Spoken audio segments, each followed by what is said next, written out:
పిల్లలు అన్నారు గనక, పిల్లలకి నోట్లో వేలు పెట్టుకోవడం అనేది ఒక హాబీ ఉంటుంది. చంటి పిల్లనప్పటి నుంచి బేబీ దగ్గర నుంచి. సో దానివల్ల పళ్ళు ఎత్తి రావడం అవి ఉంటాయి. తర్వాత డెంటల్ డాక్టర్ దగ్గరికి వద్దామంటే చాలా ఎక్స్పెన్సివ్ అనేది ఒక టాక్ ఉంది బయట. అది అసలు ఏంటి, దానికి రెమెడీ ఏమైనా ఉందా? అంత ఎక్స్పెన్సివ్ ఆ క్లిప్ వేయడం కావచ్చు, మరొకటి కావచ్చు.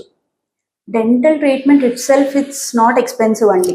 అంటే డెంటల్ ట్రీట్మెంట్ ఎక్స్పెన్సివ్ కాదు, బట్ మనం ఆ ట్రీట్మెంట్ ఇనీషియల్ స్టేజ్లో దాన్ని ట్రీట్ చేసుకోకుండా దాన్ని నెగ్లెక్ట్ చేసుకుని ఒక 1 year తర్వాత 2 years తర్వాత మనం డెంటిస్ట్ దగ్గరికి వెళ్తే చిన్న ఫిల్లింగ్తో అయిపోయే ట్రీట్మెంట్ మనకి రూట్ కెనాల్ వరకు, క్యాప్ వరకు వెళ్తుంది.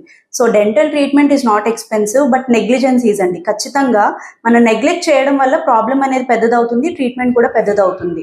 సో పిల్లల గురించి అడిగారు కాబట్టి, పిల్లలకున్న హ్యాబిట్స్, నోట్లో వేలు పెట్టుకోవడం కానీ, నాలుకతో పళ్ళని పుష్ చేసుకోవడం కానీ, ఇటువంటి హ్యాబిట్స్ అనేవి వాళ్ళకి మనం అవాయిడ్ చేయడము అని అంటే, వాళ్ళకి మనం చాలా ట్రై చేస్తూ ఉంటాం. మన అమ్మమ్మల కాలం నుంచి చాలా రెమెడీస్ అనేవి ఉన్నాయి, అవి మనం ట్రై చేస్తూ ఉంటాం. అప్పటికీ కనుక పిల్లల హ్యాబిట్స్ కనుక బ్రేక్ చేయలేకపోయారు అని అంటే గనక ఒక డెంటిస్ట్ దగ్గరికి వెళ్తే అప్లయన్సెస్ ఉంటాయండి. అంటే పిల్లలు వేలికి తొడిగే అప్లయన్స్ కానీ, పళ్ళకి పెట్టే అప్లయన్స్ కానీ, ఇలా కొన్ని అప్లయన్సెస్ ఉంటాయి.